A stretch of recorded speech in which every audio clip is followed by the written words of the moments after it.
So as we're going live, this is messing me up.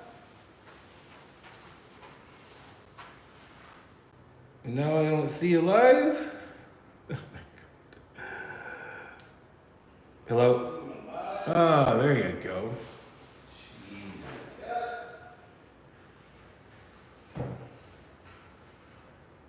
Now I don't see you live. Hey! Hello? Oh, there you go. There you go. All right, you got this. All right.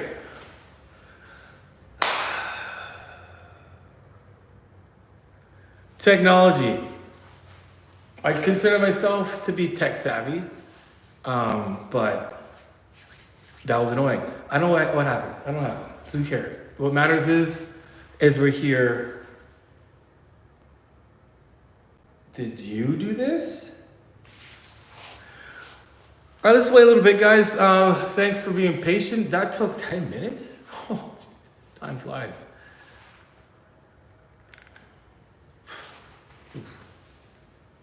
How do we put these things back on? All right. Oh man, my man Steve Evans, that is coming. Okay, there's so many things that I'm doing right now.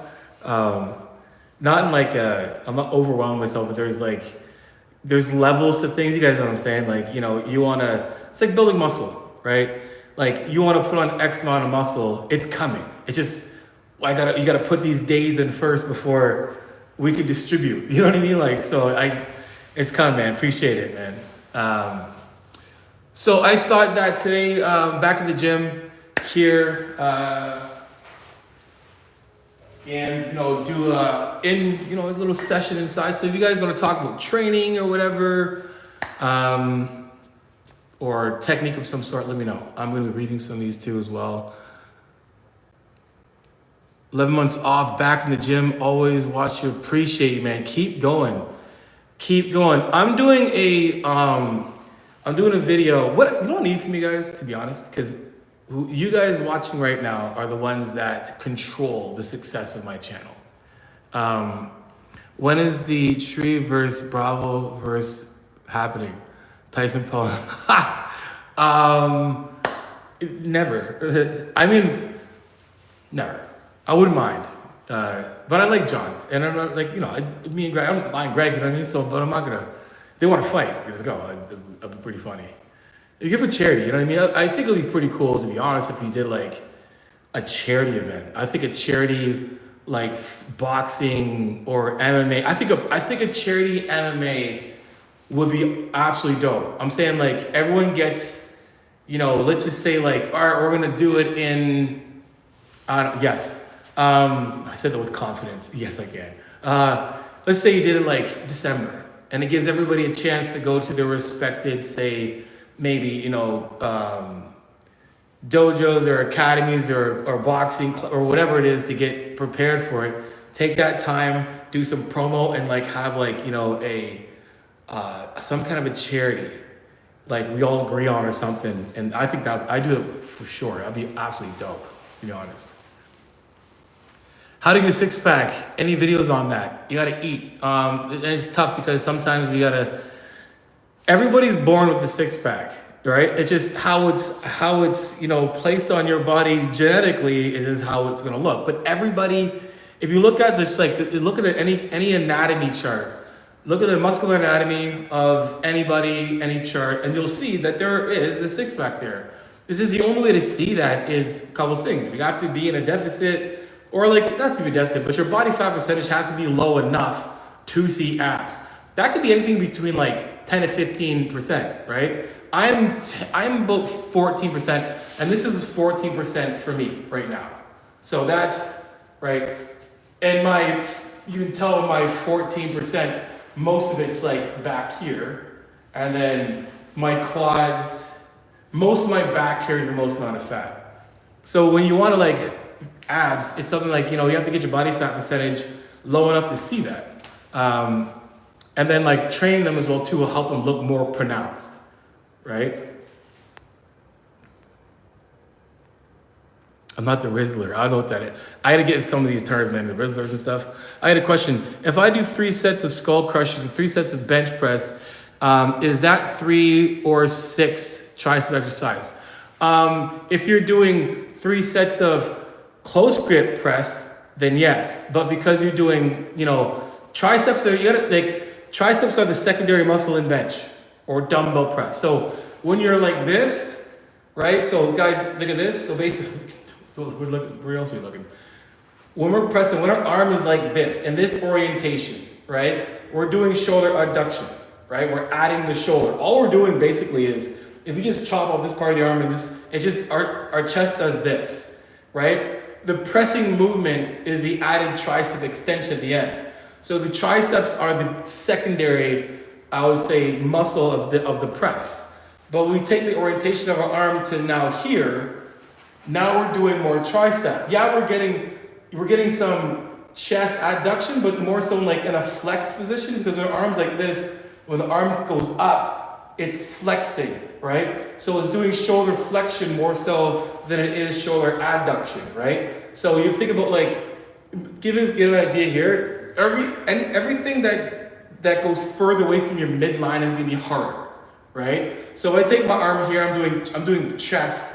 It's easier this way, and if I start taking my arms away like this, it's getting harder. And then if I start doing the fly, it's at its hardest. It's the furthest away from midline, that axis point, right? So answer your question. You're doing 3 of chest, and you're doing 3 of tricep. Y'all are quick with it, man. Not gonna lie, I fell off from the gym.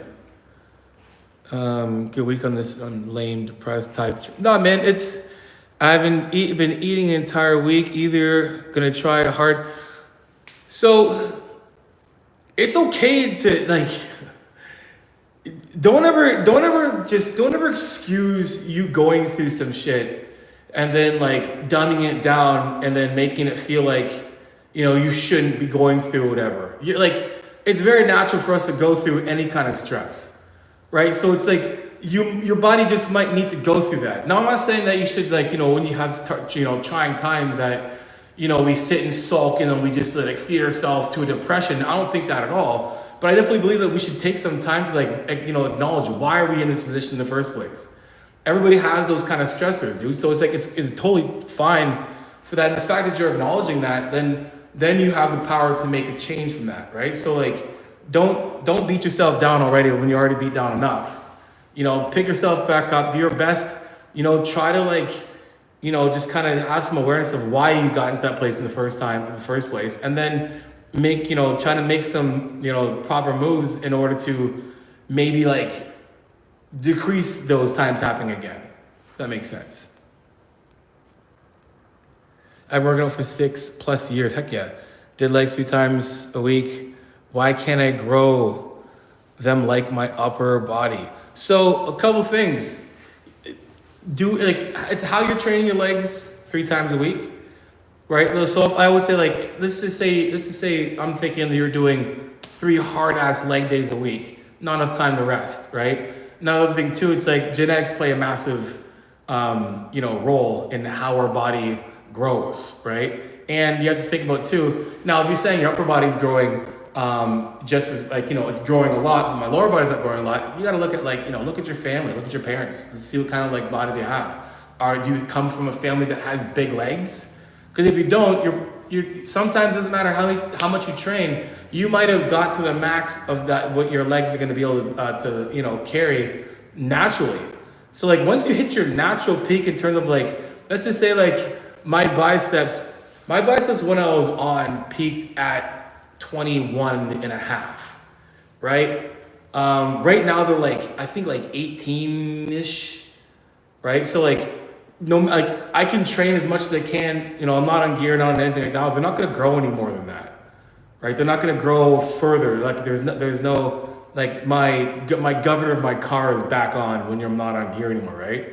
So you gotta understand, you might just only be able to get your legs that big, but also look back at how big have your legs grown? Because they might have grown fair enough, but you're just not satisfied with the growth that you have. And I think you should go back and take a look at where your legs were and where are they now, And if they're strong and functional and mobile, man, you're good. The PBL ebook should be updated. Literally, I'm waiting to hear back today. I'm hoping that I added a couple more things in there.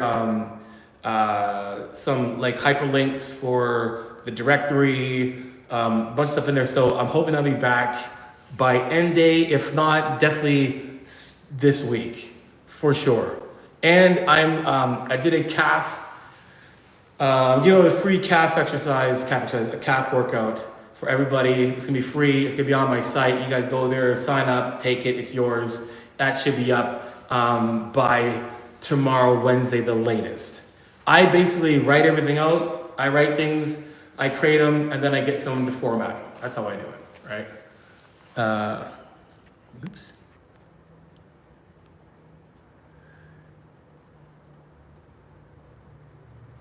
Me and Brian, oh cool. Underrated coach, man, I appreciate that. Thank you. I would love to, I'm gonna I'm gonna go back to the question I asked before. Here's why I need your help, guys. I need help in terms of what do you guys want to see?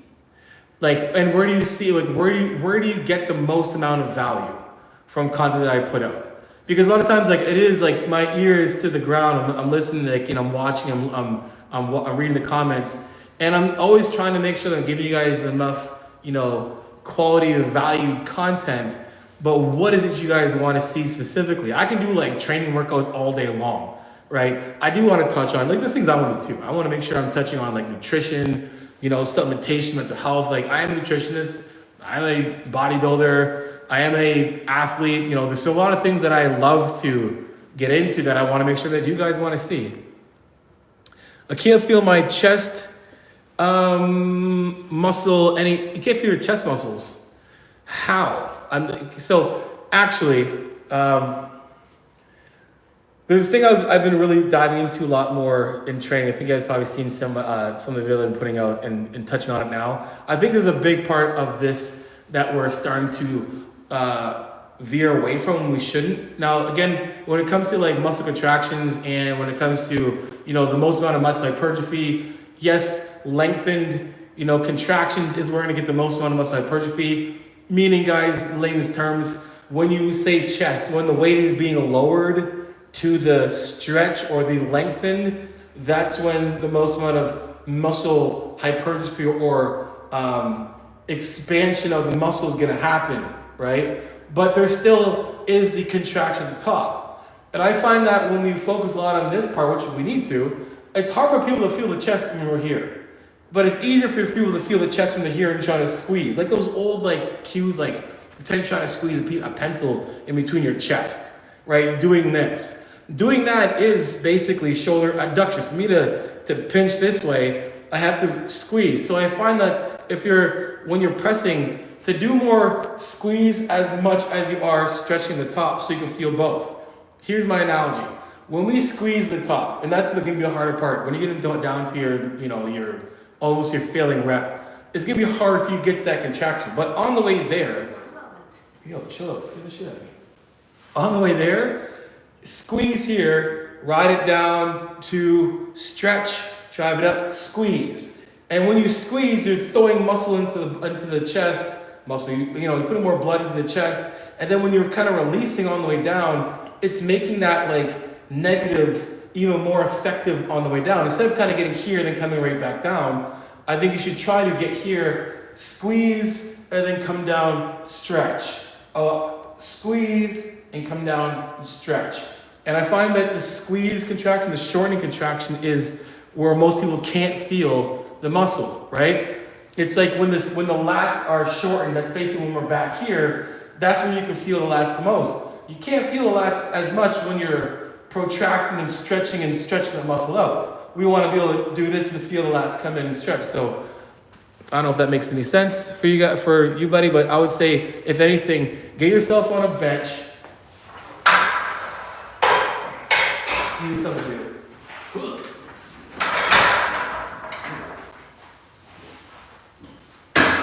So, do it like this.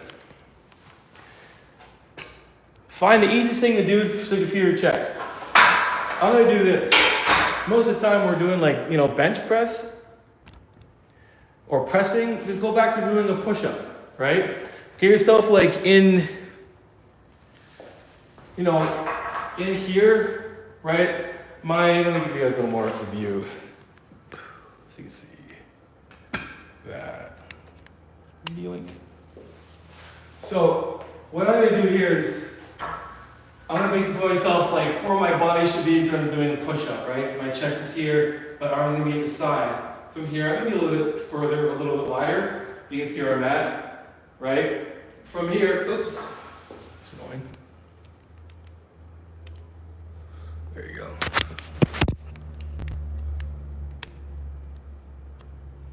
So like try your best when you're here, right? To just, I like pushing from this part of my hand. You want to be wrapped, whether with thumb or under or doing like a suicide grip, regardless, keep your chest up and slowly pressing yourself up to feel your chest on the top and then squeezing. As you guys see what it looks like from the front.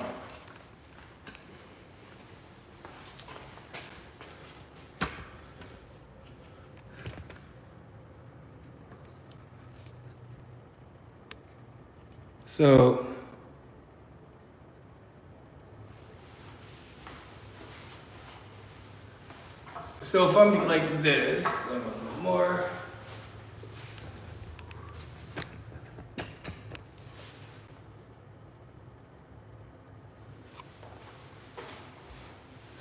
So if you watch me from here, right, I'm starting from here, right? I'm gonna have my hands to the side, you know, a little bit outside, like I'm doing a bench, you know, and then I'm gonna push from this thick part of my hand.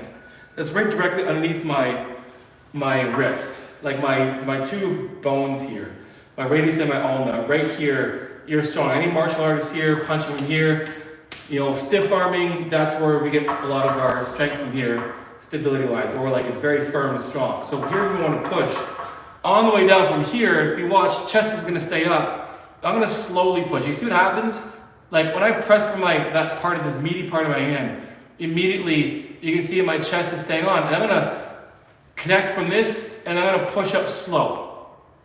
I just do this to push up really slow. And then I'm gonna stay here. I'm gonna lower myself back down and I'm gonna try to keep myself engaged the entire time. And a couple things I'm doing when I'm doing this, even though I'm not wrapping my hands, I'm also trying to pull this thing together. Like I'm trying to do this, but I'm not, right? So when I'm pushing, you can see that I'm using that friction from here to make my chest continue to stay on when I'm pushing. Because that kind of, this movement here is shoulder adduction, right? So start from here, trying to pull, like keep it pulling in, like do that, what I said, kind of trying to pull the bar, and then pull yourself up, push up, slow. And then when you hit the top, squeeze. And then squeeze and then keep falling all the way down, chest staying up on the way down as well too, right? Trying stuff like that, little things like that can help you feel your chest or whatever movement you're doing. It's like, there's the obviously reps that you want to do, that you need to, like in terms of what your training program is saying, but there's that practice part of it as well too that you should do, right? Do yourself, like, you know, take some time in the gym and really try to feel the muscle work, and when you start to feel it, then transfer that over to your actual exercises. I'm going all the way to the bottom, guys, and I'm coming right back up.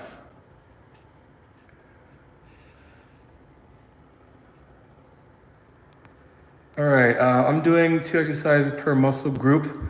Now that I'm getting back in the gym, so far it's working. Yeah, good. I'm going to failure 3 days of the week. That's good, that's fine. Maybe you could also do something about lifts for the, lifts of the week. I like that, Definitely, Darren.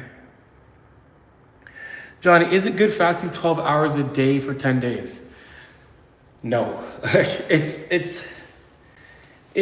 if it's not for religious purposes, I don't really, like, I get there's like, Here's my thing. And we're just gonna take it on a muscle building standpoint. If you're trying to build muscle, if we're trying to recover, the body needs to have at least 3 meals of protein in them to 5 meals. So if you want to build muscle and you're not getting protein in for 12 hours of the day, then you're not going to build muscle, right? You have to ask yourself the question, why are we fasting? You know, what's the point of fasting? Again, if it's not like for religious purposes, you know, I don't really see the need to fast.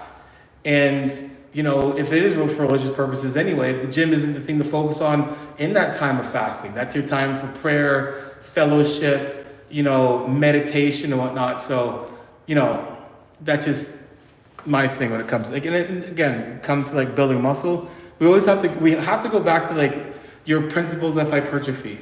If you're trying to build muscle, if that's your goal, then all the things you're doing in your life should be geared towards you building muscle. Meaning like you're getting enough sleep, you're going to bed at a good enough time so you can recover. You're eating enough food, you're getting enough, you know, calorie-wise, protein-wise, right? I'm 63, I learned new exercise technique from your videos. Appreciate it. I'm still going, heck yeah. Let's go. Man, appreciate it. Thank you, man. I love hearing that. Johnny, great channel. What vitamins are good for tendon pain? Off the top of my head, tendon pain. I would be getting the omegas. If you're not, I know it's not vitamin wise, but I would be heavy in the omega-3, high EPA. That helps with joint lubrication, and so I would definitely do that if you're not. And then obviously like some like vitamin C, not vitamin C, like calcium would help with just like bone health, increasing your calcium and whatnot. But that would be the one I would use for sure.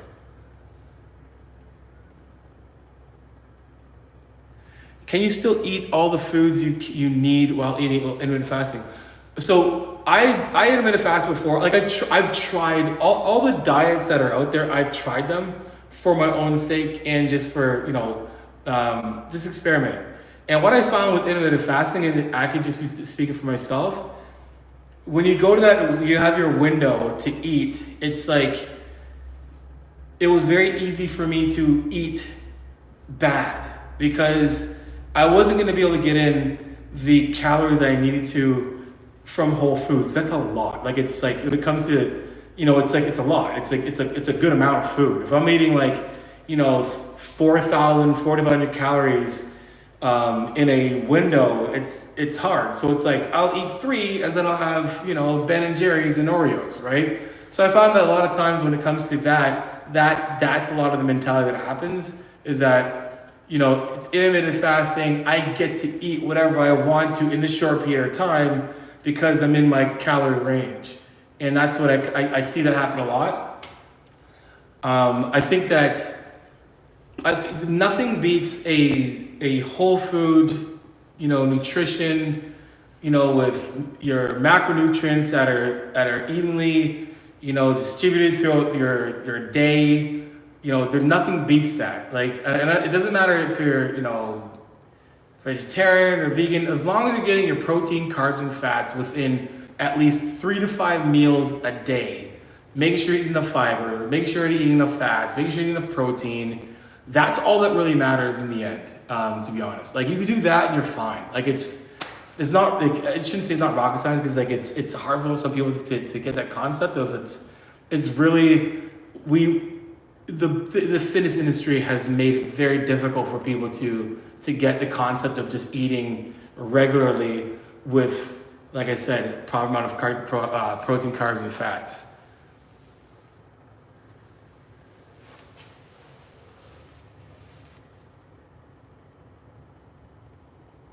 Nice. You gave advice on a live video a month ago on my cardio routine, and I noticed a significant difference in my workouts results. Thank you, man. It's one of those things I want people to understand is like cardio is not just for losing weight.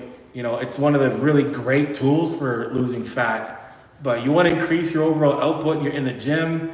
You want to have more energy, overall, like cardio is king-ish, right? Hey Johnny, could you give me a real talk about the use of peptides and what you should looking for blood work?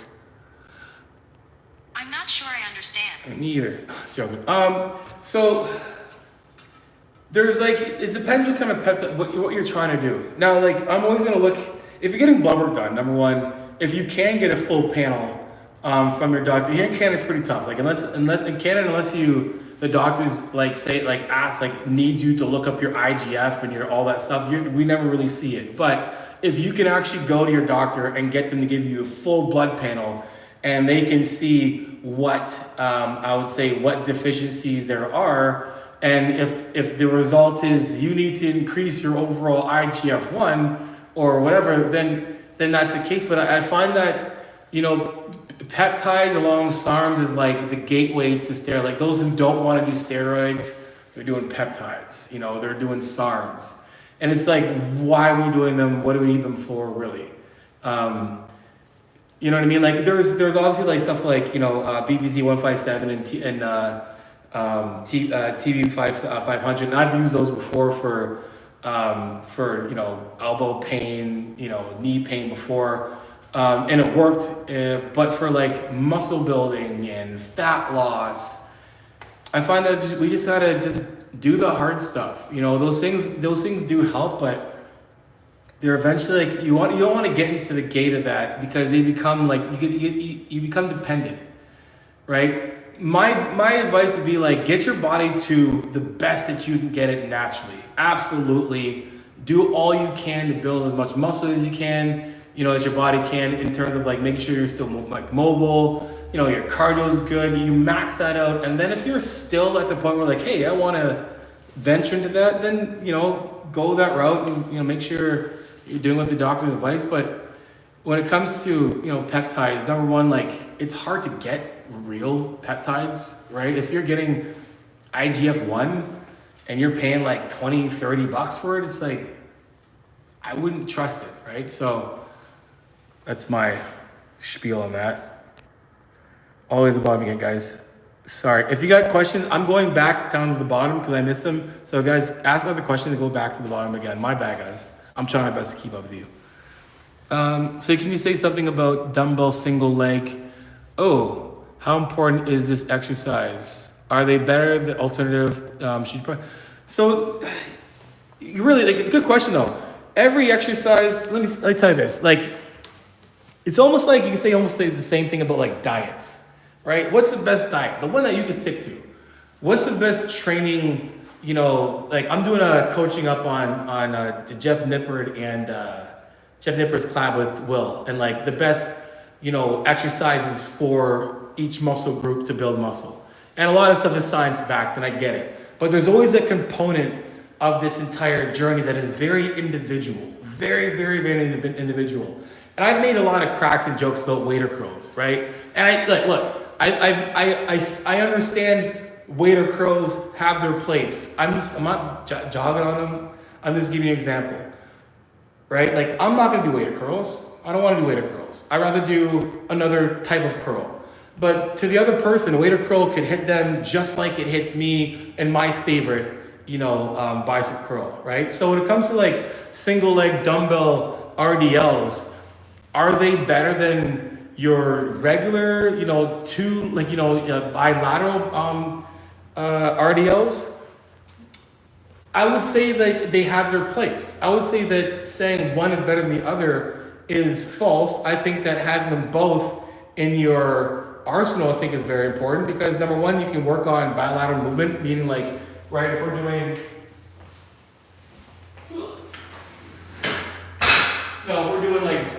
RDLs, dumbbell, right? We're here and, we're doing our RDLs, which is fine. We can do, one leg RDLs this way, or if you're doing them this way. What is better? I find that having both feet on the ground doing when you're doing single leg is going to be a lot better than trying to balance yourself and doing this, right? So I would say that having a, unilateral RDL is good too by doing it bilateral. I think that you should have them both. Just like, you know, if you're doing leg extensions, I think doing single leg extensions are good too, right? It's like doing squats and split squats.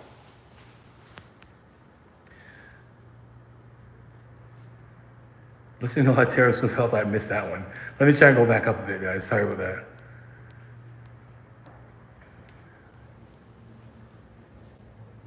The muscle people call wings, your lats, or when women get pissed off, they'll call these chicken wings. They're like, I want to get rid of these things, right? But yeah, your wings will be your lats. What is my body count? Jeez, chill out, man. That's wait, I see that in here. I'll be honest. I'm not gonna answer that. I can't answer that. I played football. I played college football, so it's a lifetime ago. How do you lose weight without getting loose skin? Great question. Awesome. That's a great video as well too. Number one, take your time getting down. A couple things happen and why most people get loose skin on the way down from losing a lot of body, a lot of fat, is because number one, they're focusing on the very common thing. I'm gonna lose fat first and then I'm gonna build muscle, right? I've been doing this for over 20 years. I've been in the gym since I was 11 years old. I've been coaching for 2 decades. And the most common thing that happens is people come in like, I wanna lose fat and then I want to, then build muscle. What you wanna do is you want to start building muscle right away. Right? Because the more muscle you have, the more calories you're gonna burn because your body needs more energy for muscle. So on the way down from losing fat, you're building muscle at the same time, but also losing fat at a good rate without like losing a bunch of muscles though too. Number one, that thing. Two, another thing happens is making sure you're eating enough protein on the way down, right? Getting in these crazy caloric deficits affects your ability to sustain muscle or even build muscle and sometimes lose muscle because you're in such a deficit that you don't have enough calories to actually sustain or replenish whatever the muscle that you have. So if you want to avoid loose skin on the way down, if you're starting your journey right now and you're extremely overweight and that happens, that's fine. I coach some people who are in their 300 pounds, they lost weight without loose skin. What you want to do is take your time losing it. Focus on building muscle, first. Focus on moving a little more before we just start hacking away calories, making sure you're eating enough protein, making sure you're recovering properly. And then like that pursuit to losing weight results in losing fat and building muscle, right? Now, sometimes genetically, some people just can't get away with it. They lose enough. There's just so much fat that they've lost and great for them, but they end up having that loose skin, right? And then it comes to like just genetically. Like, sometimes you might just have like loose skin. Like I don't know if I'm gonna have loose skin eventually just from getting older. I'm 41 this year, so I'm like, I don't know if I have loose skin yet, forget it. But like, I think it's also one of those things that, if you do have a little bit of loose skin, those are your battle scars, man. Just like that's the part of like, I would say body positivity that you have to understand. When someone loses a bunch of fat and they got a little bit of loose skin from that, or they got some stretch marks, that's body positivity. That shit. Like when you fucking went down, you lost the weight, you did all the work, and you're like, man, I got some stretch marks, man. Fuck it, whatever. I'm proud of this shit. I remember what it looked like before. That's body positivity. The other stuff is nonsense.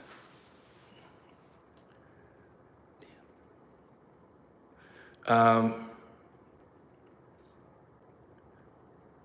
hard is it to gain muscle after you're 30? It's not. The reasons why it's hard to build muscle when you're getting older is like lifestyle changes happen. Your body overall does sometimes decrease in terms of like your testosterone sometimes does. But to be honest, a lot of those things are very you can be avoided by lifestyle, right? I coach ages. My youngest right now is probably like 20. My oldest client is 75. I have, every one of them are building muscle. Everyone that's after 30 is building muscle. And there's no secret why they are. It's literally just consistency, when it comes to their nutrition, their training. And that's the thing. A lot of times when people get older, I think it's embedded in us. It's the norm to think, when I get older, I'm not going to be able to build muscle. When I get older, my testosterone is going to drop. I hope I make it to 70 years old. You know what I mean? Like, there's all these social norms that are norm for the general population. But the people who are watching right now, you guys aren't the norm. Understand that. All these dumb little things that people say about like getting older, they're talking about the general population that doesn't go to the gym, doesn't prioritize, their nutrition, their health, their mental health. The people who are like you guys right now that are watching this, or those who are out there that have the motivation in them, or like, I don't know, the aspiration to like follow somebody to help with their own, their life. You guys are like the minority of the population, right? When we talk about like the norm or the general population, they're not talking about us. They're talking about the people who are not caring about going on YouTube and figuring out how to figure out their life when it comes to training, nutrition, supplementation. They're talking about the people who are going to McDonald's every single day and they can give a rat's ass about fitness. That's who they're talking about. For those people watching right now who are tuned in, if you're in your 30s, you can build muscle. You're in your 40s, you can build muscle. 50s, 60s, 70s, 80s, you can build muscle. The body is made, it was created, it was evolved to be able to build muscle at all ages of life. The reason why we have all this shit that's going on, like, I don't think I can build muscle or you can't build muscle, is because the rest of the world, the norm wants you to believe that, because it's normal to not go to the gym, right? So those people who are watching here, all you guys can build muscle. Until you are in the grave, you can build muscle. There's my spiel. Whoa. That's what I'm saying. Like, I'm building muscle, like not necessarily building muscle, I'm in better shape overall. I wish, and it's crazy because like I say this for myself, I wish I trained the way I train now years ago. But years ago, I wasn't focused on that. I was focused on running somebody over when I was playing football and then making sure my biceps looked good in the jersey. That's all I cared about. Like, literally all I cared about until I started bodybuilding. And bodybuilding was like, I need to look good on stage. I need to build my chest, my shoulders more. I need to take this football physique and turn it into a bodybuilding physique. And then I did all I need to do for that. And then I started to train smarter and more, with more, I would say, obviously knowledge and whatnot. And then I'm seeing the ability for me to sustain the look that I have. I'm not even working anywhere near as hard. I wouldn't say hard, but I was like, I shouldn't say hard, more, I would say more, I train like a demon. Like when in the gym, like I'm in there just killing it. But now I'm in there killing it more with intelligence. You know what I mean? I think I wish I did that. I wish I could have done that when I was younger, but I didn't. And I get to do it now, and that's what matters, because what I'm doing now is it's working. So yeah, man, just tell me some, like, share with me some stories. Like, let's talk about that. My man here is asking about, building muscle, and I'm happy that you asked that question. Those who are on here right now, tell them your stories about how much muscle you guys have built. Those who are over 30. You can build muscle, y'all, men and women. I built 1.5 months on my arms. Heck yeah, Susie, that's what I'm saying. Let's go.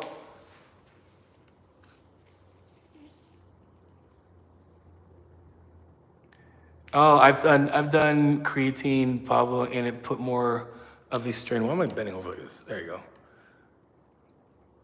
I think if someone's asking about creatine, training hard for me. I'm 17. I have lung cancer. Dude, I'm sorry. And you're here, and I'm praying for you, bro. What's your name, man? Zenith. Do your best. Do your best to continue to fight your ass off. You can, you're here still, fight your ass off. Do what you can in little bouts to be able to continue. I trained, and she didn't have lung cancer, but I trained a few athletes that went through breast cancer. And I remember going through through the process. It was really, really cool, actually. She had breast cancer, and she stuck into, I was doing classes 3 times a week, and she would come in, and she was in chemo and whatnot, and she's like, you know what, I'm just gonna do what I can. I'm like, do only what you can, and then when you have to take a break, and then come back and join when you need to in the class. And she went to every single, there were some classes that she was like, that she just couldn't go to. You know what I mean? She did her chemo and it was too hard and she'd be tired. But I think she missed maybe like, I don't know, 2 or 3 classes. And she went through it and literally like, she beat it. She beat her breast cancer, which is absolutely amazing. So I'm saying like, just continue to work your ass off and do it in a way where it's like, you know, do what you can, you know, and then keep going back and forth. Because as long as you can do what you can, your body knows you're fighting, your body's gonna keep fighting with you, brother.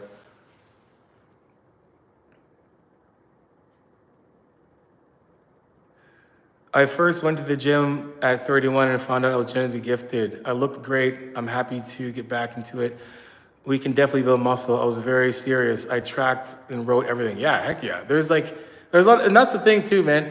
There's a lot of times when it comes to it, and people ask me like, you know, can I build muscle, or like, how much potential muscle can I build? And I ask them, how many years have you put into really building muscle? Like not necessarily saying meticulously, but how many years have you put into really targeting building muscle? How many years have you trained consistently? You know, trained whatever your training split was, but stuck to it, trained, it was geared towards you building muscle, eat enough protein, eat enough calories.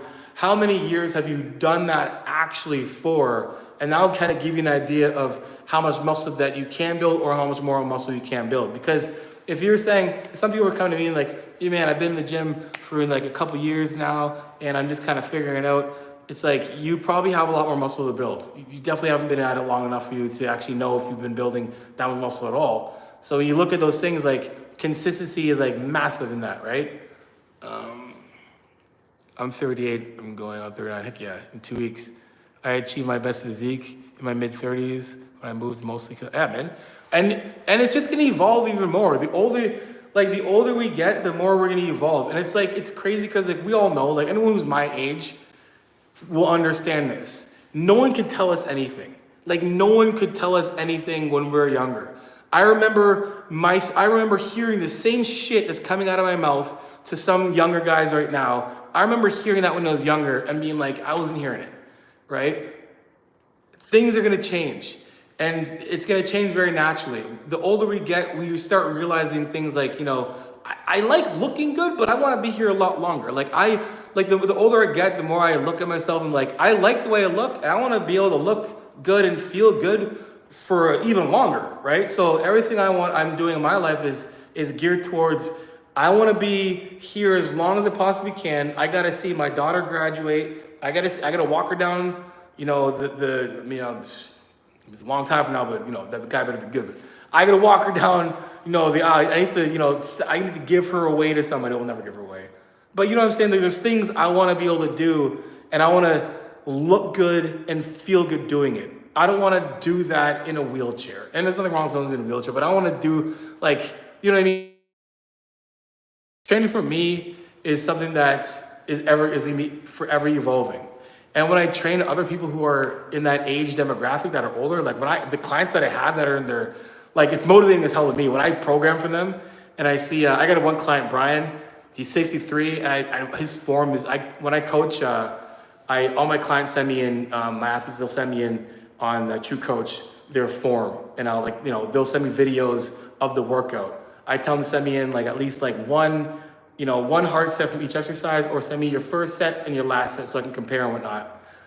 And it gets me so excited when I see guys like him. He's 63. I got another client, Mike, he's 50. Got another guy's in 47. You know, I got all these ages that are older than me, and I'm like, it gets me like excited because I'm like, yes, because that's what I'm trying to do when I get there too. I want to do the same thing. So I got off on a tangent there. From a strength standpoint, after my ACL and MCL, I like this one. I hit PRs and bench, max. Yeah, dude, like, I don't have an ACL in my right knee. I'm ACL deficient in my right knee. And I was strong, and I'm still strong. Like I built, strength around the tendons, and I mean around the joint, and it's amazing what you can actually do. What I'm trying to do with this in terms of my life and this journey I'm walking is to like get people to understand like how much this fitness thing is so beneficial on so many different levels. Like mental health level, it's absolutely amazing. Obviously on a health level, it's absolutely amazing. And just overall just feeling good. Like there's no other like greater feeling than knowing that you have complete and utter control over the outcome of yourself. That for me is the ultimate control that we have over ourselves. There's one thing to be able to walk to where we want to go where we want to go, that's one thing. But if I want to lose 10 pounds, I can lose 10 pounds when I want to. If I want to put on some muscle, I know what to do to be able to do that. If I want to go for a jog somewhere, I can do that. You know what I mean? And that's what I want everyone to be able to do, is like at will. I want people to be like, hey, summer's coming up, not a little fun during wintertime. Let me just shave off 10 pounds, and they're not sitting on YouTube trying to figure out and sifting through who's talking nonsense. You know what I mean? As we get older, the world does too. Yeah, man, of course. Things like medical industries, fitness, health. Yes, take 100%, man. That's such a great point. Like, I think people understand that. It's like I remember when I first started training, I had a coach when I first started. So like my journey was very different from other people. I had someone who was coaching me from the get-go training. But like, I remember all of the things that, I was taught then have changed just based on science and, and evolution, right? Everything's changing. Everything's going to change, and we have to kind of move with the times at some degree, right? It's always good to have a good solid base and remember those things that, brought us to where we are now. But like, when it comes to like, life, time is going to continue. We got to go with time as well, man. What did my man AK say? You got a heart there? I'm trying to read that. AK said,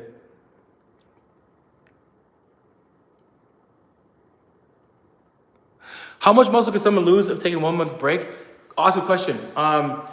So I'll give you an answer. I'll give you an answer from a story.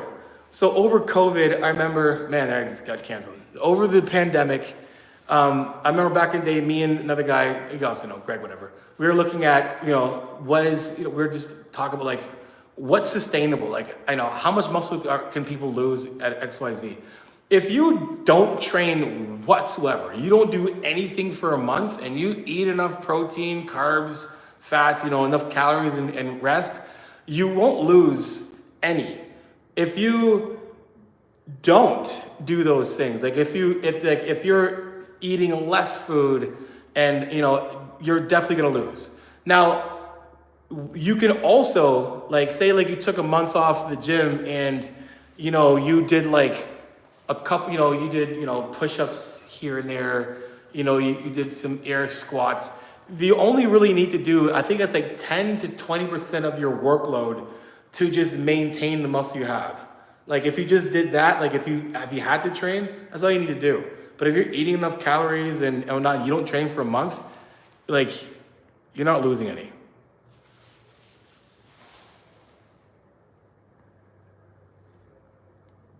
The funniest part about my fitness journey, the supplement industry.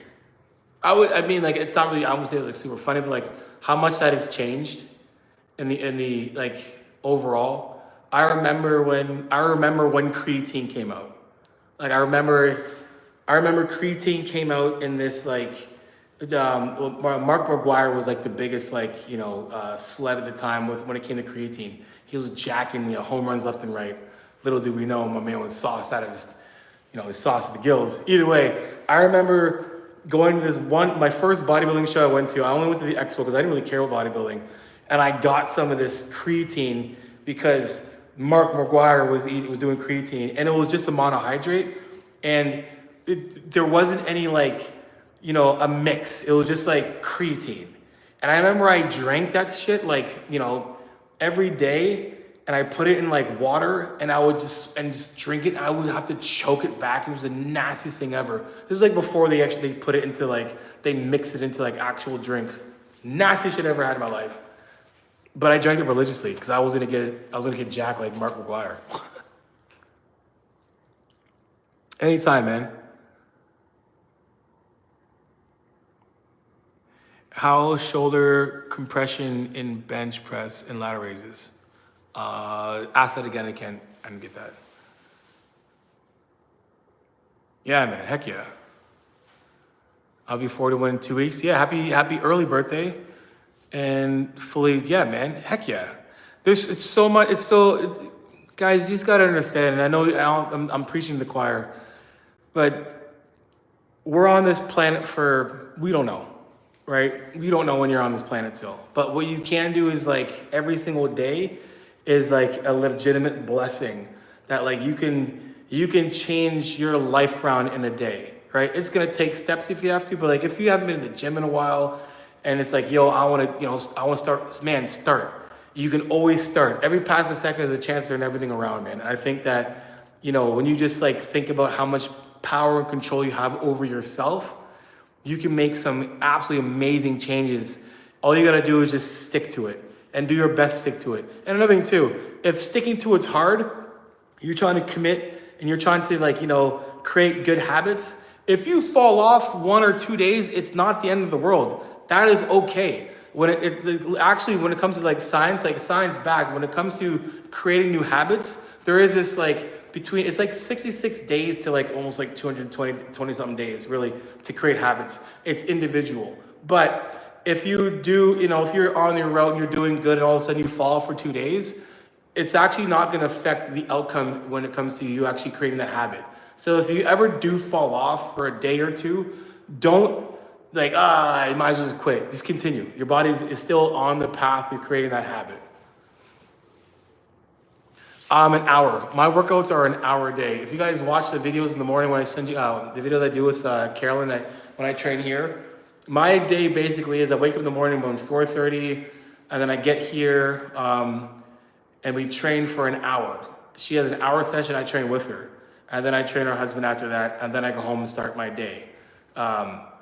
The funny thing is I understand when it comes to making this a priority, because when they go on vacation and it's hard for me to train because I find that coming to the gym early in the morning and training, it really works for me because the rest of my day is stacked with work. So when I'm done here, if I don't train, I'm I'd rather get this work done than train. That's just crazy how my body's has evolved in terms of priorities. Now it's still a priority for me. So when say they're not here and they go on vacation or go away or whatever, my training ends up being 4 days a week, minimum. That's my minimum amount of days a week I'll train. I can train my entire body, and I'm doing a lot of, hypertrophy mixed with some strength training and whatnot. I've been trying to work on my calf muscles and get them better. I would say bigger. Maybe something I'm doing wrong. So just a heads up, I am getting I'll have this calf workout / little mini ebook done should be out by tomorrow.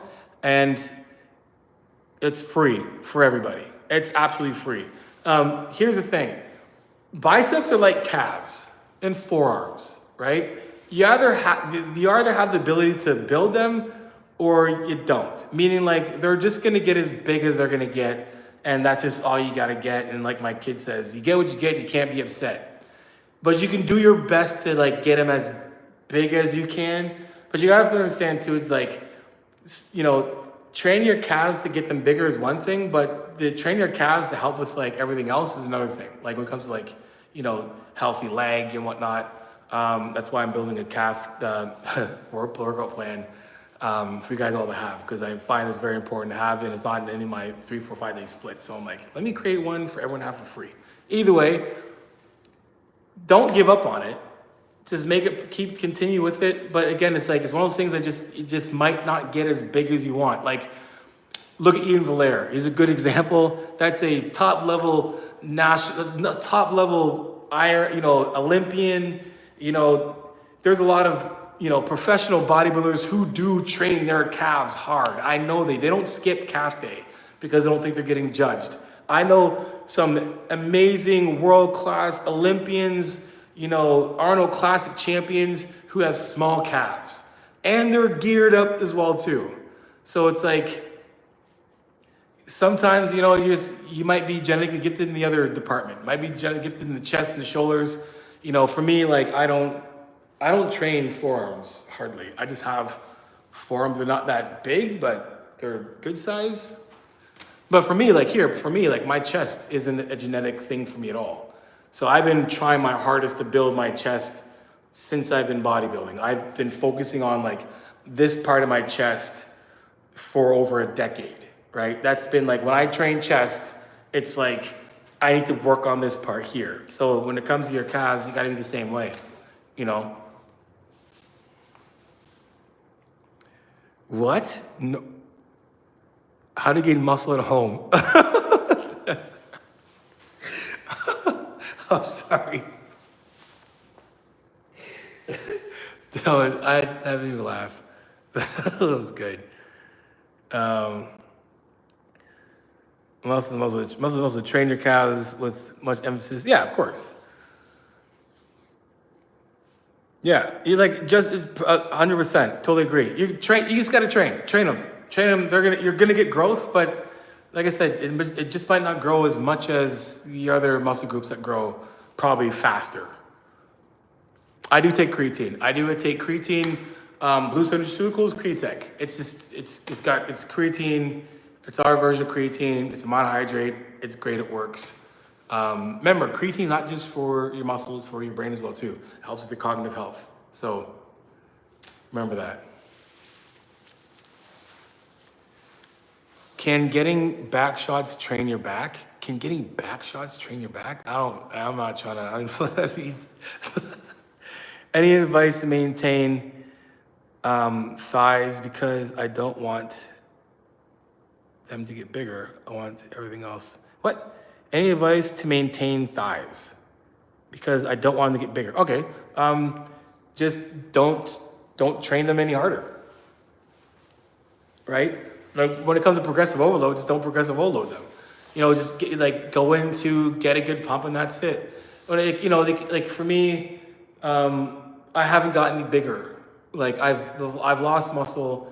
So a lot of when I train, a lot of the stuff I'm doing is I'm doing the amount that I can do to sustain what I look like. If I want to build muscle, then I'm going to purposely try to add more reps.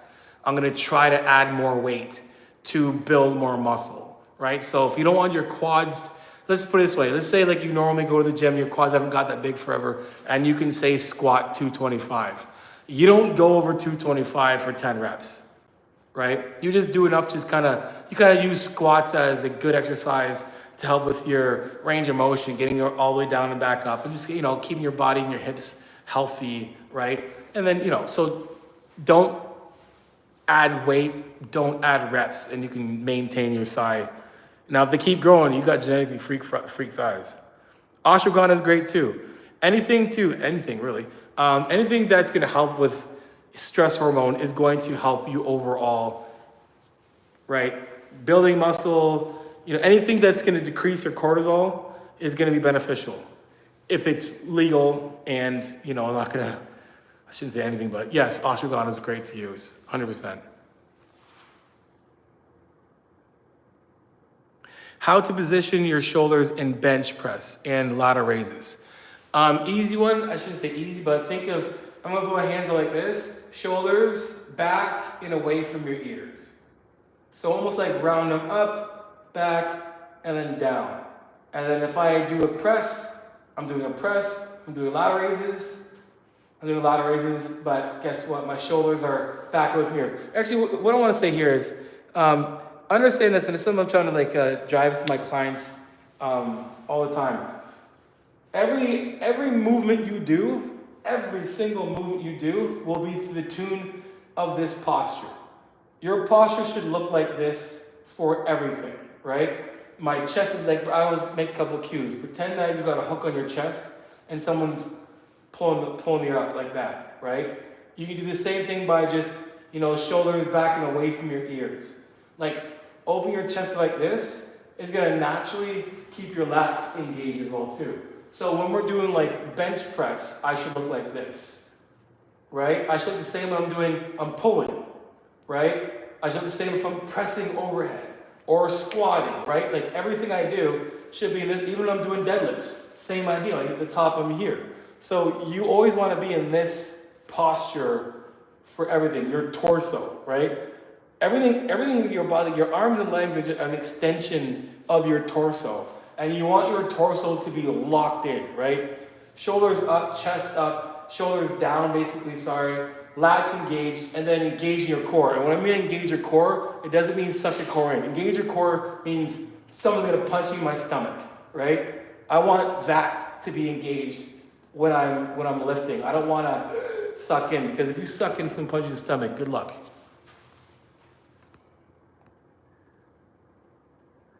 Can you say, what? UWU? Ooh. Sorry, that's funny. Top 3 shoulder exercises. I feel grinding without all the movements. Top 3 shoulder exercises: ladder raises, dumbbell shoulder press, and face pulls for delts. I'm sure there's like other ones like, that reminds me I'm gonna do more of those top 3 exercise videos. Top 5, top 3, top 10, I do a bunch of those for sure. I just take hydrate. I train my heart to failure. Yeah, that's not good. Don't do that. I'm 5'4". When I stand on the money, I'm 4. Nice. How do you get chops like mine? Genetics. Sometimes I want to get the answers because they're not the most motivating ones, because I don't train my traps either. I can count how many times I've trained traps, forearms, for sure, right? And more recently, calves. I've hardly trained calves before. I did before when I was playing, athletic. I was playing sports and whatnot, but I don't train traps. Like understanding like a lot of the stuff we do is going to help develop your traps. Now, if you want to really build your traps, go ahead and do it. If you're going to, I would think about, more so doing this than doing this. Right? So if I'm going to train my traps, there's a couple of things I'll show you guys a couple of things actually. Shout out to my boy Dorian and Cody Amy for showing me this one, but I'll give you an idea of what I did before. Give you a nice little trap exercise. And this is what I find that's really good because it just I find it's better overall for your trap development, and you'll see what I'm saying about that, but I'll move this back a little more.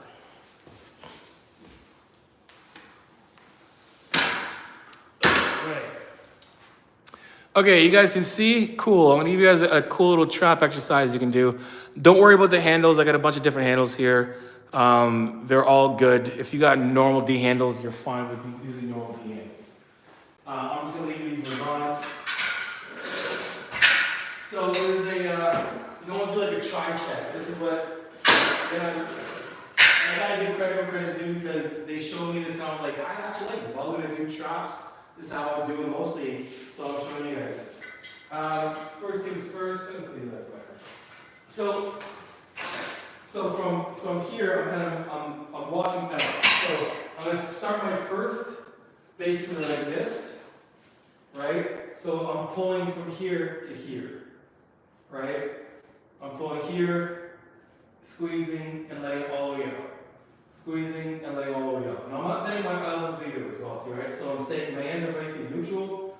I'm in a nice position here, a little bit of a hinge, so I'm not kind of like this, right? And I'm letting it pull my shoulders away, and then I'm pinching like the middle-ish to the upper, right?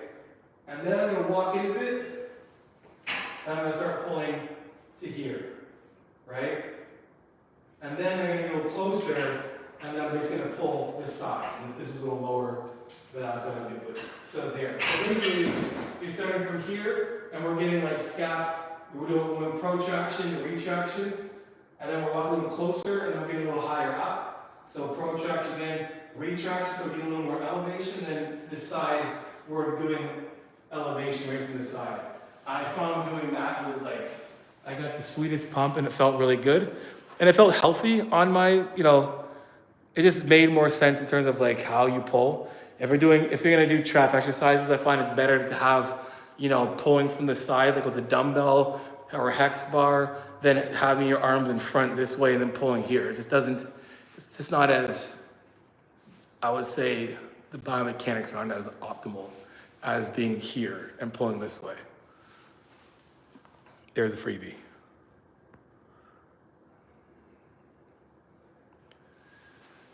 Yeah, 100%. Yeah, TZ, that's what I'm saying. Yeah, slow. How to taxi evade? Man, you tell me. How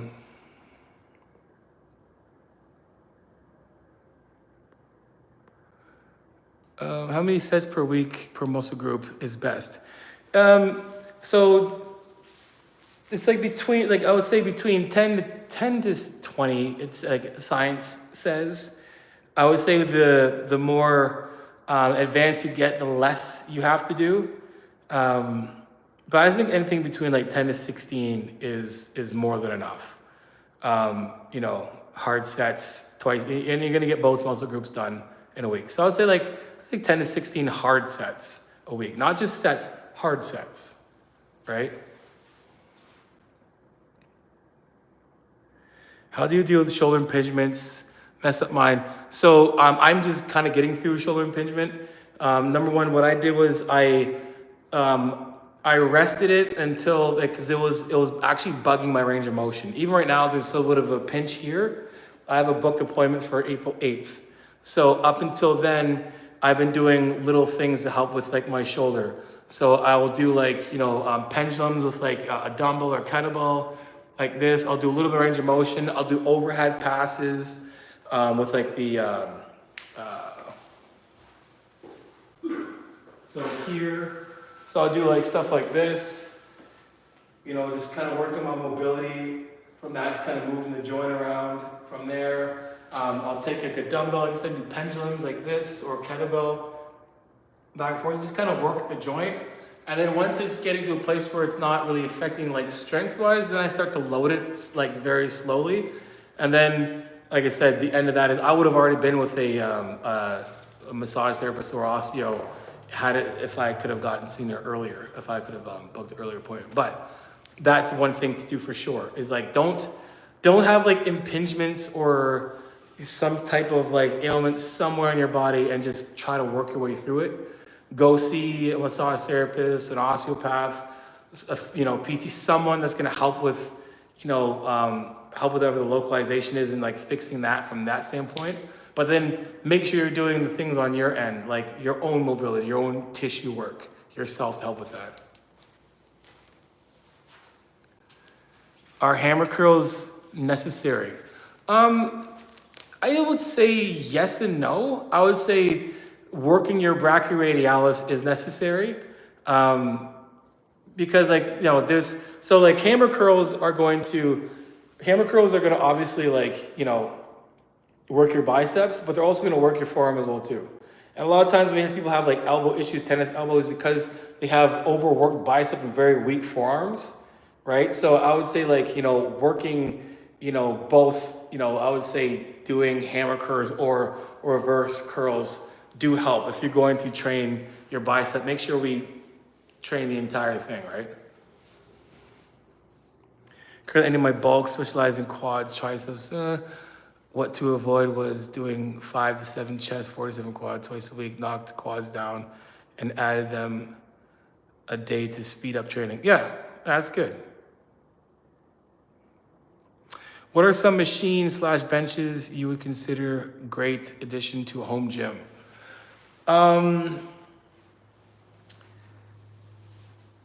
To be honest, so in this entire gym that we train, and I'll give you guys a little.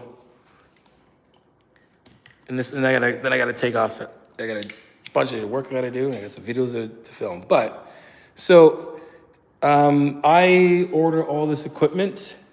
So this is a great gym. This is a great bench. I add this here just to kind of give a little more elevation. So it's almost like a 15. This is a higher shoulder slash incline than we have our actual incline here, right? And then, so for me, to be honest, if you can get a really good Smith machine, I like when it comes to machines, if you can get a really good Smith machine, I use this more than anything when it comes to these. Like when it comes to like incline pressing, I'm in here. I'll do 30-degree incline or 45-degree in here more than I will over here. Doesn't mean that I don't like this machine. I like this machine is amazing. I like this. Plus, when you're in a home gym, you can do a lot more with it. And that's why when I look at home gyms, I'm looking at how can I, how can one piece do a lot for me, right? So it would be like this and like a nice incline bench because again, you're squatting, you could do dumbbell rows, all of your leg exercises you can do, squats, RDLs, lunges, all of your pushing, you can do pulls, you can do like mostly everything with this. So that's why I kind of like recommend that. But if you already have that and you want a good bench, I would get, I think that if you can go to Atlantis, if you can get Atlantis, something at Atlantis is really good. Also, what's this, Power Tech. Go to Power Tech. If you're from the States, go to powertech.com and they have some really, really good, I completely, utterly vouch for them. I'm not sponsored by them whatsoever. I just love equipment. Go to Power Tech, I think powertech.com, and they have a ton of home gym units that are like multi-purpose. Like they do a lot, and they're really good quality too. They're not like, some home gym stuff. They're like really rinky-dinky. This is like some really good stuff. So, yeah, heck yeah, you can. Real talk. I had a cable machine before I had dumbbells, and it does a lot. You can do a lot with, and the thing is, with like cables, like you're gonna get so much more tension, like consistent tension than you will with dumbbells. I like in the grand scheme of things, in a perfect world, having pieces of everything is great. But if you're like, hey Johnny, would you rather get a stack of dumbbells from like 10 to 70, or get this machine? I would like get the machine because you're gonna be able to do more with it, and then in the end, down the road, you can add some dumbbells to it. But yeah.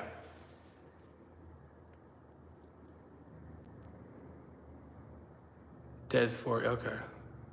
Yeah, see you guys, there you guys go.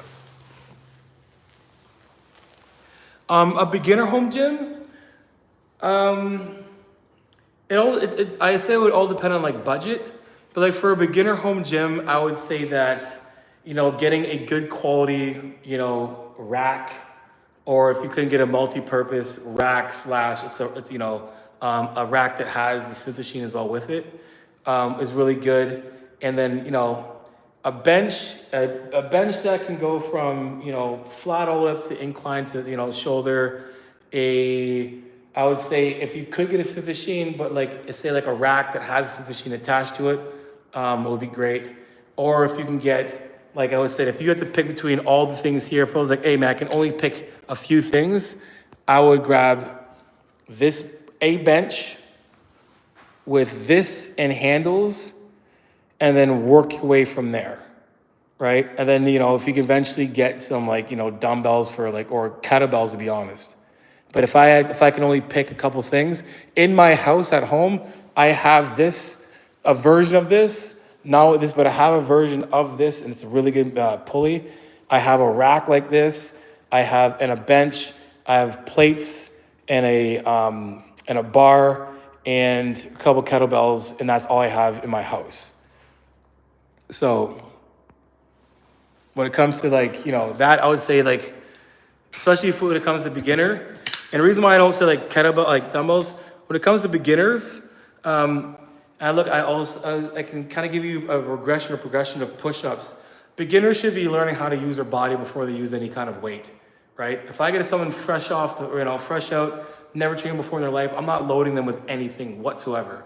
They're doing a plank before they're doing a push-up, then they're doing a push-up, and then from there, once they can actually control their body, their core strength, then I'm gonna put them into a machine, and that machine will be like a Smith machine or like a cable of some sort, and then it will be like a barbell, then it will be, dumbbell. I think dumbbells would be like your highest progression for like someone, in training, because you have to focus on, both sides, stabilization and whatnot. So as a beginner, think of, what can I use right now as a beginner? I think easily if you had some kind of like a pulley system, because those really help. And then like a Smith, I think you'd be perfectly fine, and then build from there. Oh, I gotta go. Guys, thank you so much for everything. Thank you for watching. Thank you for supporting. In the comment section, guys, you guys let me know what you want to watch. Also, if you guys go onto my community post, the Discord community is open. Go there right now, and it's free. Go in there and click that link, and I'll see you in the Discord. It's there right now. So go to the community and get there, and maybe after I'll actually just post it here as well too. So I'll be looking forward to see you guys in the Discord, and you guys know how it is. Till next time, iron sharpens iron, progressive overload your life. In the meantime, keep dream chasing. Peace.